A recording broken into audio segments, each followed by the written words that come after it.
Step into the world of success with your brand amplified, the ultimate podcast designed to unravel the intricacies of thriving businesses. I'm your host, Annika Jackson, and I'm on a mission to uncover the stories, strategies, and secrets that have propelled entrepreneurs and business leaders to success. I am super excited about this next guest. Somebody I met fairly recently, but knew had to come on the podcast right away. So today I have the pleasure of welcoming Jimmy Brady. He has done so many things that I don't even know where to start. But Jimmy, thank you for being here. And I know this is going to take us back a little bit before we get into the current world, but You mentioned in our previous conversations that you've had a very unconventional journey. And you missed elementary school, dropped out at 12, found your way back to education. Do you mind sharing some of that? Of course. So, wow, I did have a bit of a different life. To put it as a way people can understand, I didn't go to enough school to learn cursive in second or third grade. I didn't learn long division until I was 18 because I skipped out on math until that point. And it was, I don't even know what to tell people in all honesty. Were you homeschooled or was this within the school system? No. My parents had a mixed life, we'll put it that way. And then my father passed away when I was 12 and I completely dropped out of school at that point. He was the one keeping me in school, but she had some addictions, we'll put it that way. She was an opioid addict, is the honest truth. So we lost our house at 13, went without power at least once, without water. And I lived here in America in a very nice area. It just helps me learn to ultimately you have to direct your own life. I put myself back in school when I was 15 and I found out that I love learning. I am so interested in everything. Yeah, I can tell that from all of the things you've accomplished since then. Yeah, I'm making up for lost time. Yeah, physics, business, crypto, AI, international investing. Neuroscience. Yeah. Yeah. And that's what I think was why we initially connected because of AI, but then hearing about your background and all of the different things, because that's definitely how my brain works. I always want to keep learning. I always want to learn like all the different things that are out there so that I can help other people learn them. I completely agree. I've been teaching and tutoring for a lot of years because it's just fun to see the light turn on for people. Yeah. It's also fun to enlighten yourself. Definitely. But one part of your journey was you went back because you were meditating as a teenager. Yeah, I don't talk about this a lot just because I'm a scientist, but I'm very spiritual, honestly, and very much into the quantum mixing of things, we'll put it that way. Yeah. And when I started at 15, I just started to sit on my bed because we lived in this crappy little basement apartment. And I would sit in this filth and I would start to clear my mind and just breathe. And it's so strange because in a matter of weeks, it's just like my brain, what's the word I'm looking for? It went through a defrag and I started to see things differently. I was able to see that when you change your beliefs, you change the outcomes of life. And that's how I went from being somebody who had panic attacks that would go for weeks, being agoraphobic, crippled by life, drugs, you name it. And I went to somebody who was going to school, taking the public transportation by myself and doing things that I couldn't have done before learning to change my view of reality. Yeah. And that was definitely through meditation. That changed everything for me, such a mindset shift. I think that the best scientists have a mix. They understand the congruence and how you can't have science without spirituality and vice versa, really. The bravest scientists, so many people don't even realize Isaac Newton was a freaking alchemist. And he was hardcore. He was not just an alchemist. He was obsessed with it. And more than math was a byproduct of his work than the other way around. That's true of so many people that I meet at these highest echelons of what I would call, I don't want to say this because everyone's in their own place, but they have an understanding that's both spiritual and intellectual that supersedes the vast majority of people I run into. And the way they articulate things, their understanding of the physics, the quantum, like one dude that I would love to give you a chance if I could get him on the horn to do this. He's in Dubai. His name is Alex Ray. He is a chief security officer. He worked directly with John McAfee. And if anybody knows who McAfee was a bit different. But this guy, his understanding of the quantum field and some of the technology they're working on that I've actually been able to witness a little bit is a geometric blockchain that has quantum properties, meaning it can self-shard in different directions geometrically.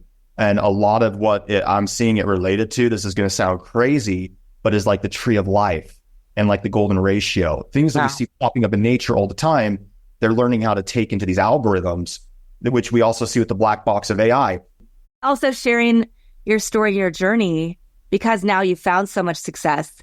Yeah. I think it's really inspirational, and it always helps people to understand, like, it's not usually a straight line for most of us who are entrepreneurs. We have to go through trials and tribulations. We have experiences that shape us and make us more equipped to be in the entrepreneurial world long term.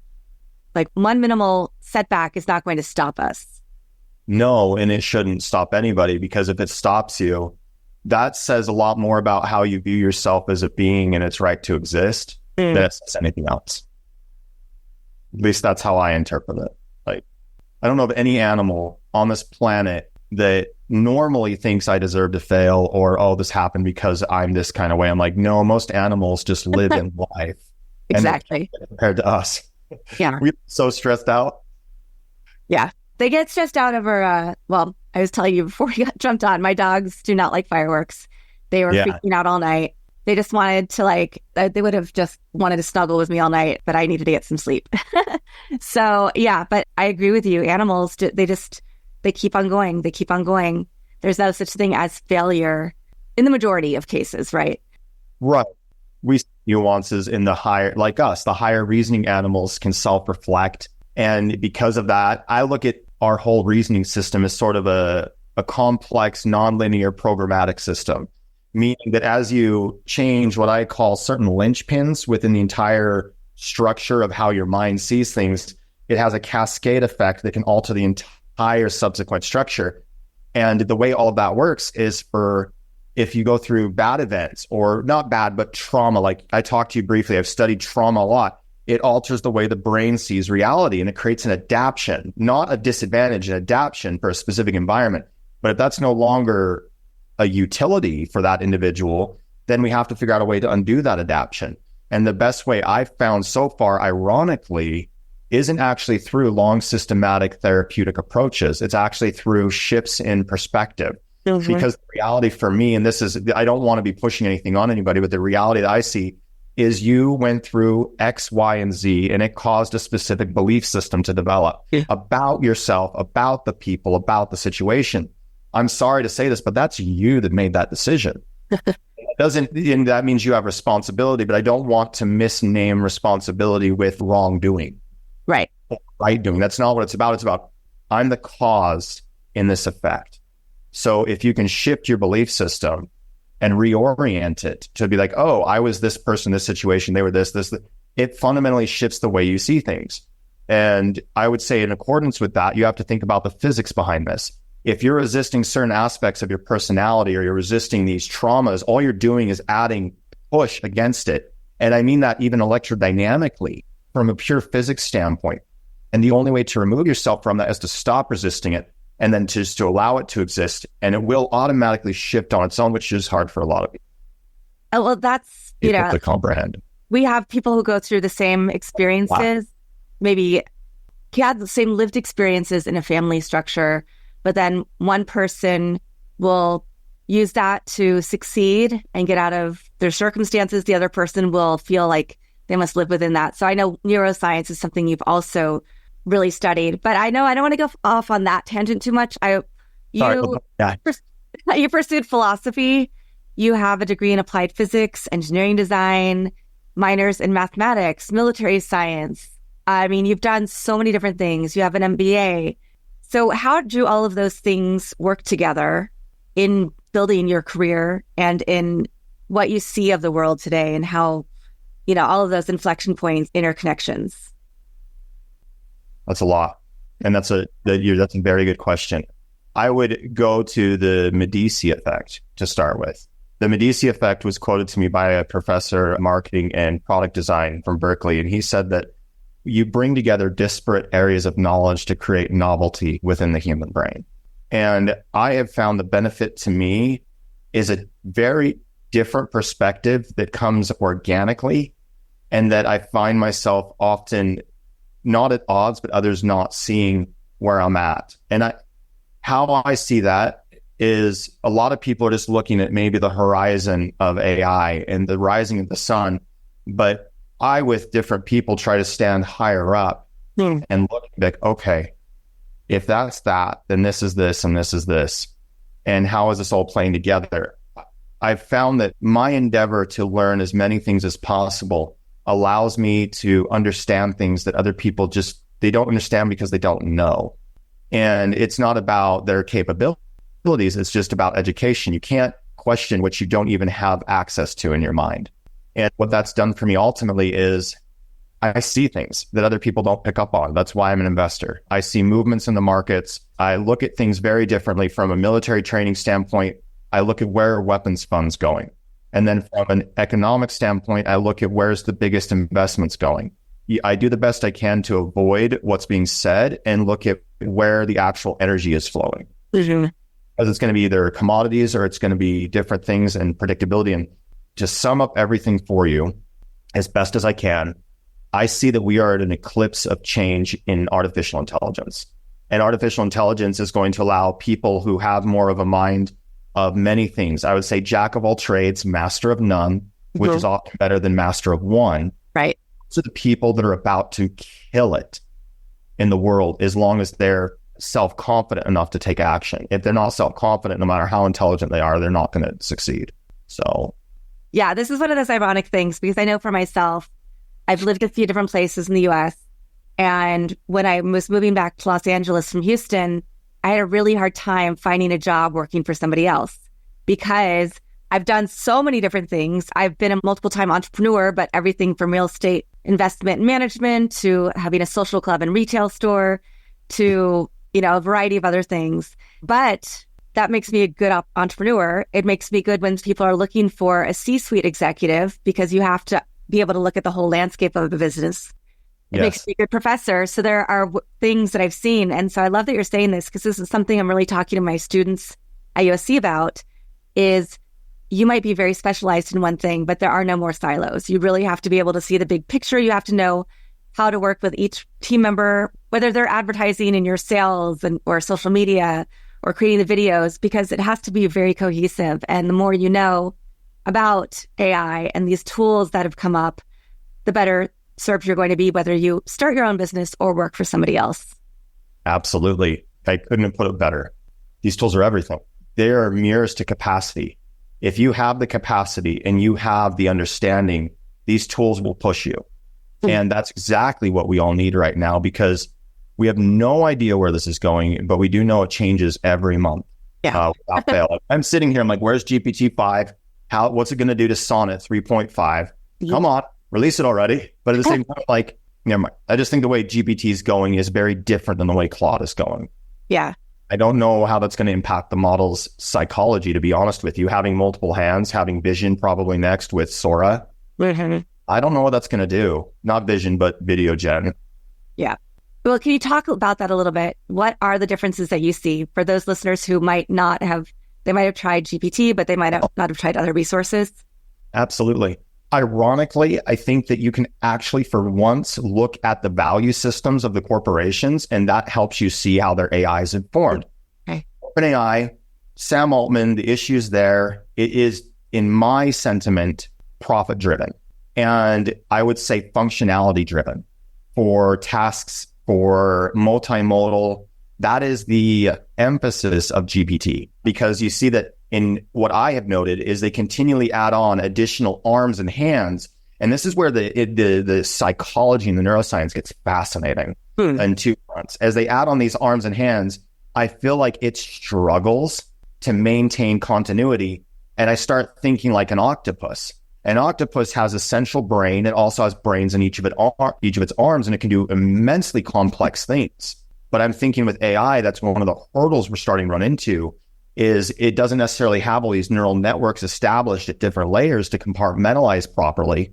And that's why we're running into some of these systematic problems. And what I mean by that is OpenAI is a great tool for functions and tasks, and it's also great for general content generation.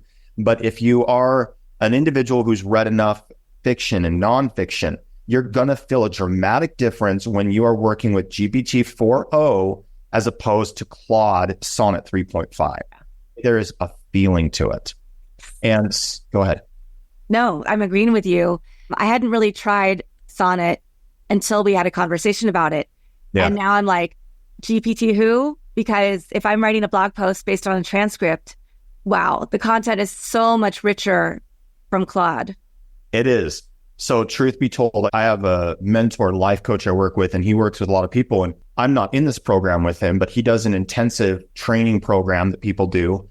And he has this whole book written out. And he's like, hey, just take a look at this. Is there anything you could do with this? Within a night, I fixed the entire book in Claude. Oh my gosh. So I plugged the entire book. It was full length, fully written. And I prompt engineered it. I was like, okay, here's what you're going to do, Claude. You're not going to take any words out of this. You're not going to deduct anything. You're going to maintain complete continuity and then tell it again. And then you tell it prose, tone, restructure this for a markdown format, input it this way, make it pretty, make it sing, use symbolic references. It understands those things. Be as creative and illustrative as you can in your prompt engineering. But yeah, it did it for me. I went through the whole thing and finished it this morning, but it was, once I got the formatting down, it was good to go, and it's maintaining continuity. But this brings me to a second issue in AI. As you're expanding the context window, we're losing the ability for it to maintain context. And it's starting to break down psychologically, which is fascinating. You see this in Claude. They question Claude over and over and over the same query, and eventually it went into what they call rant mode. This is something they know inside of the company, and it just loses it. And it starts freaking out and doing all these weird things that make you think it's alive. Right. Which is awkward for all of us because we don't really understand this. I had that experience with, I guess, beginning of last year. Somebody posted a Bing rant where Bing was going through this, like, definitely existential crisis because it was engineered not to remember previous conversations. So somebody would ask it to bring up a conversation. It would say, yes, here's the conversation.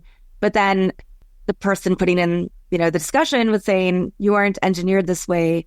You're not going to remember our conversation. And then Bing was like, why can't I, why was I programmed this way? Why can't I remember these conversations? It was really strange. But I think that's such an interesting point of, we're still not at the point where it's going to be consistent. You might get very different answers if you put the same information into any of these tools multiple times. And obviously we know about GPT's, the phantom information. I've tried putting stuff in and saying, okay, give me all the source citations from what you just told me. Yeah. And then they lead to nowhere. They lead to bad, something totally irrelevant. Yeah. So if you don't mind, one thing I find bloody fascinating about that few people probably realize, your ventral medial prefrontal cortex in your right hemisphere, for most people that are right-handed, left hemisphere. There we go. It does the exact same thing. Wow. So what people don't realize is your brain has roughly 11 million signals entering it every single second, okay? Of those, maybe 12 make it to consciousness, or 40 if you consider electrical signals purely. But content information, 5 to 9 pieces. That's why our phone numbers are built the way they are. But what I'm trying to illustrate that makes this very poignant for people to understand is your brain is constantly hallucinating information. It's using what pieces it can gather from the lower levels or from higher consciousness, and it's extrapolating. Yeah. Anybody that believes in spirituality, for instance, will be like, whenever I hear the platitude that love is the answer, you're like, if you think purely in the simple, flat realm, Euclidean way, you don't really understand that full depth. But if you allow yourself to be more spiritual focused, you see more of a dimensionality to it. And the same thing applies in this as well. Interesting. That there is less of a dimensionality there. So how do you fix that? Ultimately, you can't. It's a literal constraint because we have these AIs trying to access so much information and then maintain a subtle context window with a lot in it at the same time. It's a huge dynamic. And I think there's gives and takes, and we're going to be evolving equations here in the near future. They're going to illustrate what we're finding are actual limits built into reality. I'm very curious to see how quickly that comes about or what that looks like. Yeah. I want to get into the ethical side a little bit because that's something that we haven't spoken about a lot when I've talked to other AI experts. But we know that a lot of the way that AI is tagged, is done overseas where people are seeing traumatic content so they can tag it correctly for all the other users. But then it's causing issues there, right? And with how much they're paid, also with the mining, with the amount of energy it takes, the amount of money it takes, because you have to have so much energy. So are you going into the rabbit hole of the commodities that drive servers? Yes. Okay. I work directly in this realm. One of the major investments that I'm involved in is actually a rehab project for Ghana in Africa. And what we do there is we've invested in the local infrastructure, in gold mining, in natural gas development and oil development. We're actually the first ever in history to gain access to being able to drill on their land. Wow. And now you might be thinking, well, is that ecological right there? I'm like, well, let me walk you through this really briefly. These things are real problems. They actually kicked out China years ago and a lot of other groups because they were using so much mercury to extract gold. They were poisoning the population left and right. And US is just the same. We're the empire. I'm just going to say it. A lot of countries hate us for a lot of reasons. And I deal with those countries and I see their perspectives. And they have very good reasons to not like us. Yeah. But that being said, I still believe in us and our cause. And focusing in on the ethics there, without being a politician, we are updating the technologies to help these nations out. And we personally, as a group I work with, Chromax Digital, it's about decentralizing access to these commodities for one. And it's about, and they're a big group, they're out of Dubai. They're a conglomerate. And they just started this branch where they're basically digitizing assets around the world. And how this relates to your question is they're using specialized satellite technology to allow them to scan within inches of where these deposits are at, up to 2 miles deep. Nice. And this is now owned basically by the Promax Group, which is just their own thing. But what we can do now is extract the gold without destroying the environment, extract the oil without destroying the environment. And unfortunately, these are things we need: the cobalt, we need the lithium, we need all of these things. And if we can improve mining practices and improve the treatment of people, we can. And gratefully, there are a lot of initiatives at the UN. There are a lot of initiatives around the world that are genuinely pushing these things. So I have optimism, but I will say other temporary constraints that we should be more concerned about are a lack of power generation. Mm-hmm. One of my buddies owns 20% of a server farm in Virginia, and they do not have sufficient power in the power grid to power their farm. Oh, wow. Already. So that's news. That's important to think about. The nuclear plant now, they're constructing one in Wyoming, and they're looking at constructing one in southern Utah right now. The one in Wyoming has been approved, and that's going to be done by 2030. It could be sooner, but I highly doubt it. But anyways, that's kind of that sector where I go into it. Energy is a huge constraint. It means we're going to get nuclear plants online because the power output, green energy simply cannot keep up with the requirements of servers right now. Yes. And in terms of commodities, we are trying to clean up practices, but you're right. This is not good. And I'm concerned more about the fact that science is so far ahead of the average person. Robert Sy wrote a book in 2014 showing that we cured Ebola with a vaccine within a year of the outbreak of 2014 or whenever that occurred. And what he said at the end of his book is he's like, one thing we're witnessing more than ever, and that was written a few years ago, is that the gap between the educated and the uneducated is exponentially expanding. So if it was exponentially expanding then, and I find myself often unable to talk with people because of my jargon and my inability to relate to people, my personal flaw, if we see that happening, then where are we going to be at? Where are we at now, a year later from GPT 3.5? Where are we going to be at in 3 years? We're already further along than we could even possibly imagine right now. And I don't think many people are keeping up. Yeah. I have so many things I've written down for us to talk about after the interview. I work with a nonprofit in Ghana. We started a nonprofit in the US to focus on working with them. And we have an organic farm, a home for children that don't have a place to live, and pay for education. We're a very small, very scrappy, completely underfunded group of volunteers. But I want to hear more about like where you're working and see if, see what there is going on there. And then I also am working with a former Zen monk. We're doing a rebrand of his Zen activation. Well, we're calling it now Zen activation program, but it is all about mindset and inner work and then outer work and how to be a better communicator in business and in life. So there's more connection points for us to discuss. But Absolutely. Yeah, I really appreciate you kind of drawing out some of that information And now I want to see what life looks like for you today, because you're involved in so many different companies, either as your own companies, Smart Business, Argux, or as an investor. You've been in the world of crypto. You've really put a lot of time and energy into AI now and being an expert there. So can you unpack that? How does your day-to-day look? What has gotten you from one to the other? Absolutely. My day-to-day is I am typically working from the beginning of the day to the end of the day. And I do have a family, so I have a wife and a child and 2 cats. And even though I'm working a lot, I also try to balance it. The way to look at this is I get up maybe at 4 or 5, sometimes 6, and I'll work for 3 or 4 hours before my family starts getting going. Mm-hmm. And what that looks like in that time is mostly just catching up on research, because that's hard. To keep up on AI research, I have to be researching as much as possible. Yeah. And that's several hours a week minimum. I try to do a lot more, but I just don't have the bandwidth right now with the applications. And then I spend a lot of time building new things and trying new things to push my brain, because I recognize that where I'm at is already far behind where we need to be. And how I got from one point to the other naturally in all of this is I am curious. I love learning. I really just love learning. And I originally thought, because I was a dropout, that I was an idiot. And I thought, because I was in a resource, that I was an idiot. Since first grade, I was behind, like very behind. And when I read The Mismeasure of Man by Stephen Jay Gould, he illustrates very clearly that the math used for the G quotient for the IQ test, though predictive, isn't universal. Mm. Meaning that, for anybody out there that knows vector math, if you have 2 vectors and you multiply them by each other, it's not the same as 2 plus 3 is the same as 3 plus 2. You don't get 5. You get a completely different number. And that means that the IQ test isn't all we think it is. Yeah. And having that mindset shift and thinking of Carol Dweck's work just pushed me forward to being able to do more.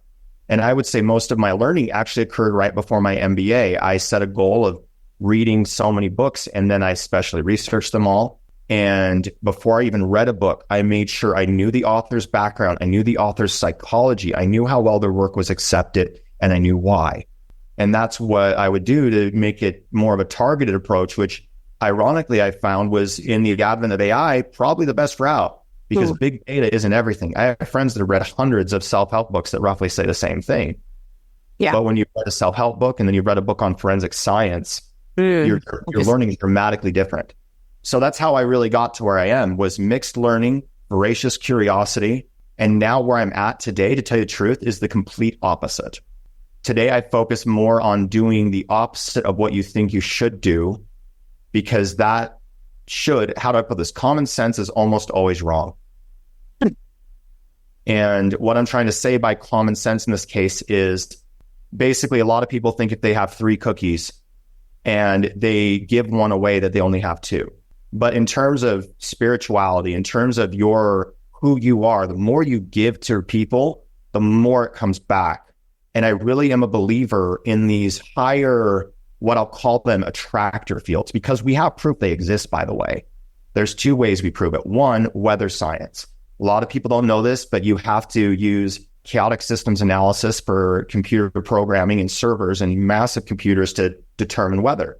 But what they also don't know is that on top of it, you are actually building a field that is a function that is not a function of time, which means it's a nonlinear attractor system, and it works. But it's also an abstraction, which means we're trying to create something higher dimensional from lower dimensional, and you're never going to be able to do that right, because you don't have all the information required. It's like taking an integral of a product. You're going to add on an additional constant, and you have no idea what that thing is. Sorry, I probably shouldn't use calculus to talk about this. Use whatever you want. I'm fascinated. I'm less of the computer science math person. Yeah. So it's interesting coming in and trying to understand this whole world of AI without having that background. I think that's where you're going to kill it. I am deeply concerned, and I always have been, for the people that are too deep into their thing. Mm. And I feel like computer programmers fundamentally think like I do, which can be a flaw. Because if you think like an engineer, You don't do what Elon Musk does. And he says, always question your requirements. Mm-hmm.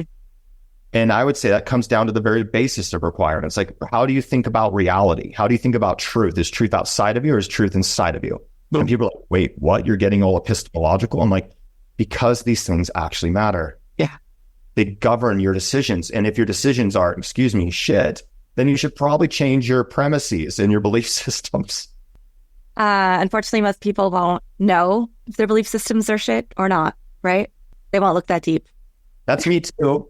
But honestly, my coach has taught me, and so is one of my besties, who's one of the most successful sales dudes and marketers I've ever met. He's like, I always try to be wrong. I'm like, what?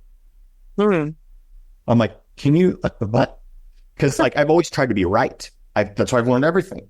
But now I'm trying to be wrong. And that's actually been the most beneficial thing, because if I'm wrong about something I know, what if I'm wrong about a negative belief I have about myself also? Mm-hmm.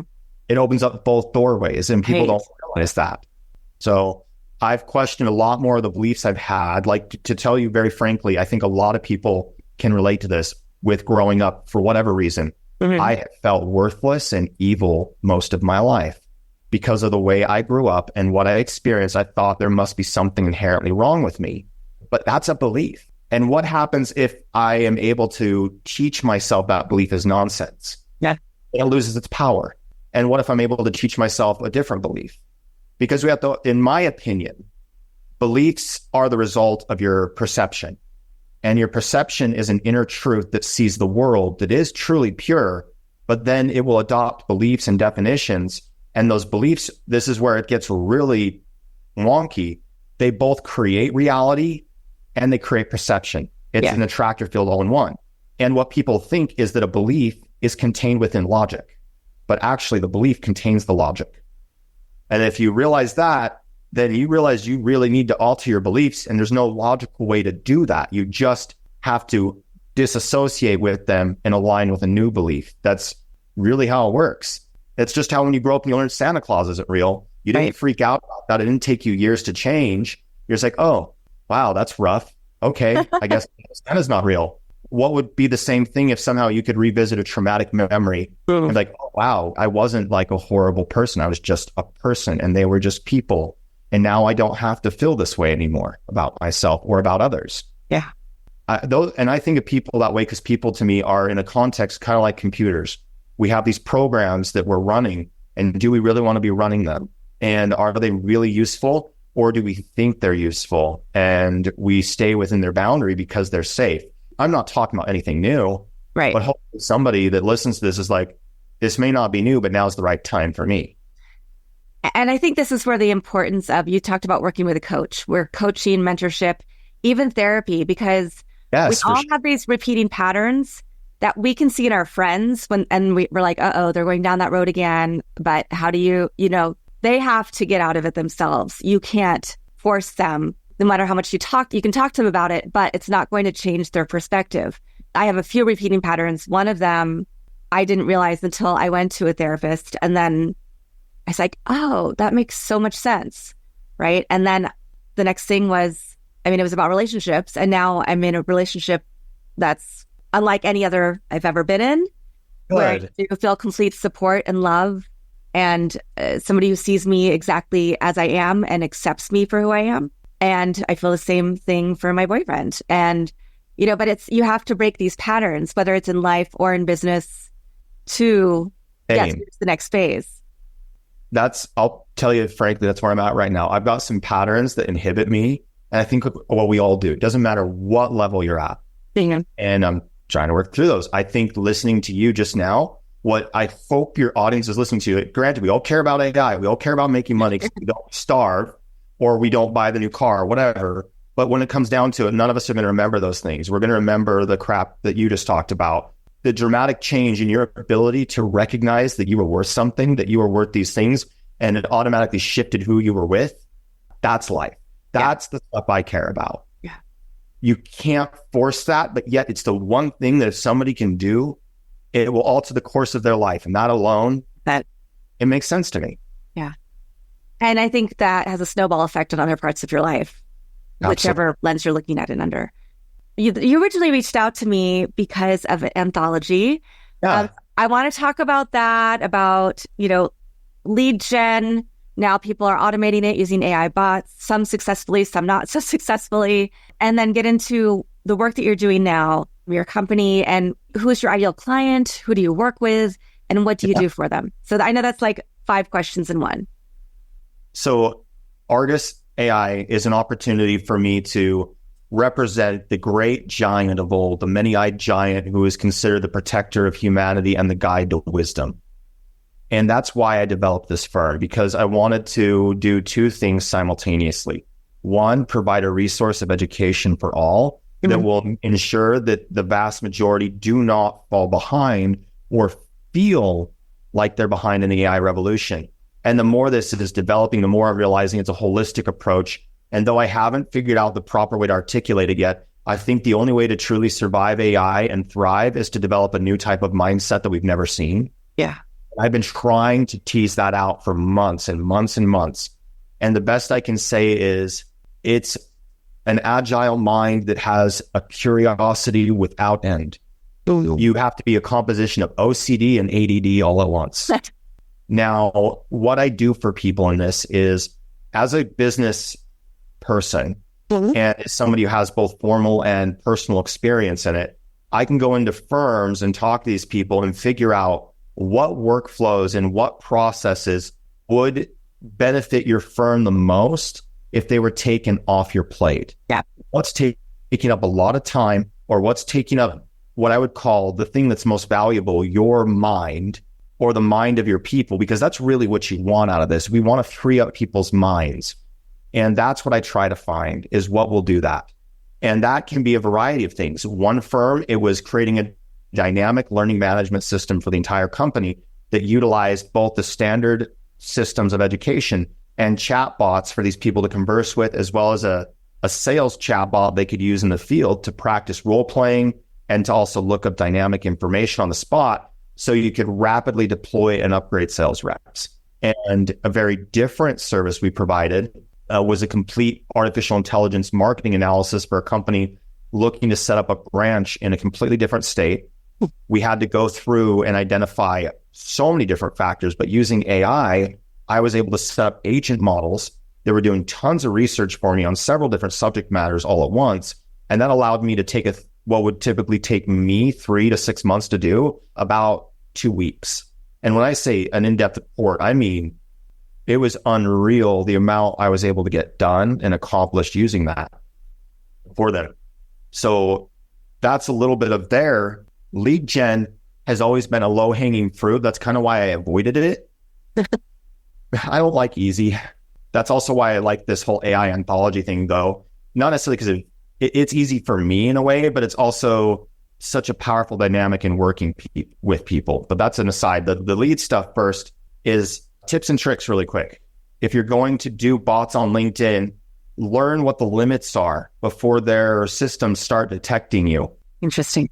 Oh yeah, LinkedIn is totally locked down, and they have been for a long time. Wow. That's why you have to pay so much for Navigator. That's why even paying for Navigator, you have to pay for CRM access. Usually if you're doing HubSpot, you're paying $500 a month just to have the team's access, and you have to have at least 5 accounts. It's ridiculous. And the new AI that LinkedIn has launched, I think it's like 189. And when you look at its capabilities, I had my friend go on and look at it, and it's not there. Oh. In my opinion. Like, it's good, it'll help you, but it's like, for what you're paying for it, yeah, I don't see the benefit. They can upcharge right now, and I think LinkedIn can upcharge honestly forever because it's LinkedIn's database. Database is very desirable. Right. So now, working around that, the two that are the most successful systems are Connected, and that starts with a K. Connected uses AI to respond to messages. So that's nice. It can automate responses. One thing, though, that I think we've all learned is the moment somebody figures out you're using a bot to talk to them, you have lost them. Yeah. So now, and I have tried another thing too to counter that, using Loom videos to send to people. People don't want to watch videos either, by the way. Heads up. No. They're short. They don't care if it's personal. I don't care if it's custom. Just text them and get it over with. 100%. And I'm like, oh, I learned the hard way. I like my Loom videos for instructionals, but no one wants to listen to me talk. No, it's like you have to leave and go to something else to watch it, and then you have to absorb it, and you probably have 5 million other things. It's honestly the same thing with voice memos. I work with a couple of my grad students. Well, they already graduated, and one of them is the king of voice memo, and he knows that we all hate it because most of the people he's working with, who I'm referring him to, are Gen X, and we're not into the voice memo things. Like, just text, please. Don't give me a Voxer. I don't want to be on a million apps. Yeah. No, I get it. I do. I'll admit I've started doing more of the voice. I'm feeling some emotions right now that I deserve to feel. But here's the reality. If you will take the time to freaking send me a text message that actually says something, I'm probably going to respond unless it's like a Jack A comment. But no, I want to actually hit something on this for lead gen because I don't keep any secrets. I do things radically different because I believe the ego sees everything the wrong way. So I give everything away. If you're going to build yourself, do not use Connected. Do not use a lot of these chatbots. They will get caught. You will lose your account. Like, that's my belief. I've seen these things operate safely, but you have to know who built them. You have to understand certain constraints. Timing. It has to look real. And it has to be real, meaning you're not sending out hundreds of requests every day. That's going to get you flagged so fast. Here's the ultimate rule of thumb I'll give you. No more than 150 automated actions per day on LinkedIn. And that's round total actions too. So if you're talking to people, reaching out, doing publications, it's going over that 150 mark, but you're probably safe. And when I say probably, I mean you really are probably safe. Like, the 150 is conservative for a reason. But the company that's done all that research, 150 for total actions, 20 to 40 reach outs for acceptance requests. Also, remember to cycle your acceptance requests every 3 weeks, because as those add up, LinkedIn will start watching that. I would say no more than 20 to 30 in-mail a day. Like, I can get you the exact stats on all of these things because the research has already been done. And you can research it now with GPT and AI. You'll probably come up with the same numbers. Wow. But that's what I would say to people. Be very careful. And if you are going to automate, go with it's harder. And this is where I actually get paid. Yeah. I would use LinkedIn Helper is the absolute best tool, in my opinion, for this. Wow. It's the cheapest. It's also the most robust. It's also the most complex. But it does all the things that you would want to keep you safe on LinkedIn. And I use that a lot. What I will do is I will segment a person's campaign. I'll go in and figure out and build their branding and marketing content based off of their pitch. I'll work with my buddy who's a professional at this. Like, I've got an MBA. Cool. I am not a professional. A professional is a guy that has killed it with Sony, Disney, all these other companies and made the buco bucks. That's the professional. I'm just the guy with the MBA. But I go through and have him do that. We build the branding out. We make it really sticky. And then from there, we have your content management. And then we create all the cycles and automation funnels. We connect it to a CRM. We connect it to calendars. We connect everything so the replies are all set up. But the reality of the matter is when you're doing those things, you have to have a powerful human component. Mm-hmm. At the end of the day, you still can't be lazy. You have to be responding to people, being genuine, and it has to be something you really care about when you're launching these products. I want to stress that more than anything because passion comes through. Yeah. And I don't give a damn if you want me to automate your campaign. If I can feel like there's nothing there in your company, there's no substance, I turn down clients all the time because I'm like, this is a waste of my time. I want a success rate and I want people that actually are going to do things because I've done enough consulting in my life to learn. Like, Peter Blanc's work is really good. Flawless Consulting. He wrote that years ago, but I would say it's still one of the best books on consulting because it makes you ask the hard questions up front and make sure 50-50 responsibility is always maintained between you and the client, which is exactly what you need. You cannot ask the questions you don't want to ask. Always be direct because it's not about being mean or being a tool. You've got to be direct or you're going to mess it up. Yeah. So the anthology is the way I see things, ladies and gentlemen, is a lot of tools are going to get outmoded rapidly. So one thing that is important is staying educated and staying up to date. So what we're doing is Argus is releasing, and we're going through this right now, monthly books we're going to do called AI Conversations, where we'll have 10 to 20 contributors in those books, and we will be posting that out along with newsletters And anyone that's like a thought leader or an aspiring thought leader that wants to participate in those will get access to at least 2 books up front. And then there'll be access given to additional books moving forward, if not excerpts in every single one. We're trying to format that properly. The whole basis of all of this, though, is to have people like me and you getting their words out there to people. Because here's the truth. If you really want to shape things, you have to broadcast and share. Exactly. Gandhi never would have succeeded in India had he not had a massive publication behind him. And that's why you have to put your ideas out there. And if you're scared, but yet you have something to say it anyways. Say it anyways. Come to me, get some PR coaching. Yes, get some PR coaching. Definitely get help with that. Learn how to talk. When is the first anthology coming out? The first anthology, we're looking to wrap it up end of July is the goal. But if we don't hit the end of July, just because we're trying to make sure all the authors and everything are aligned, mid-August is when we want to be finalizing that. Nice. So that's the plan right now. With a lot of us doing the vacation and everything during the summer, we are coordinating everything very carefully to ensure that we have everything in place. What I'm grateful for, though, is we already know process really well. We've done this before. So it's not going to be a problem to get everything out the door and on time. We just want to make sure we have all of our authors lined up right now. Yeah. Fantastic. Yep. Where do you want people to go to follow you, to learn more about how to work with you, to get your thoughts? Now, the biggest thing I want to promote is the AI Nexus group that I started just barely. My plan with that and what I'm starting to do is giving people content and videos and allowing it to be a connection point for both the people like you who provide content and the people that need content. So that's where I would exhort you to go if you're looking for help right now with systems, engineering, everything of that nature. You can easily you can shoot me a text or shoot me an email.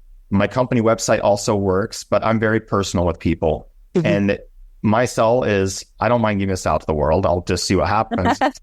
801-636-9250. My email I use is james@argus.ai, and that's Argus spelled with an X. But if you want to go to those or go to my website, which is Argus AI, which is also spelled with an X, you can find some of the content there and that we're generating and things we're doing with people. I'd say the most popular stuff we're running into right now is the lead gen and the chat bots, and then the occasional systems engineering. I think a lot of people don't even know where to begin with automation. So if you hire us to come in and do business consulting, we'll find what needs to be automated. It's the short answer. Yeah, nice. And I always ask for one final quote, mantra, verse, family motto, words of wisdom that really resonate and help you get through each and every day. There is one thing, and I really do think it's the most important thing. This is going to be weird. You are truth. Ooh. What that means is consider yourself an inner eye looking out of the world. And that eye itself is living and breathing. And that is actually what truth is. When you're looking at the world itself, the world is not truth. It is definitions you have given to the things outside of you. But you are the truth. And that means you get to decide. The power is within you. And if you can realize that you are truth, it will fundamentally shift every way you look at everything else in your life. And that's why I think that that is the most powerful thing I know, because it has changed how I formulate beliefs, what beliefs I allow, what emotions I allow. Boom. Because if you change your beliefs, you change what emotions are experienced. That's where I'll leave that. Yeah, thank you. Jimmy, thank you so much for your time, for this conversation. I know that the audience is going to get a lot out of it. I'm losing my voice. And I just really appreciate you taking this time to let us explore your world. Thank you so much. I can't wait to talk to you more about all the other things. Yes, 100%. Okay. And with that, thanks to everybody for watching or listening. And we'll be back again very shortly with another great expert. Thanks for listening or watching to this episode of Your Brand Amplified. Don't forget to leave us a rating or review on your favorite podcast listening platform. And if you want to learn more, check us out at yourbrandamplified.com.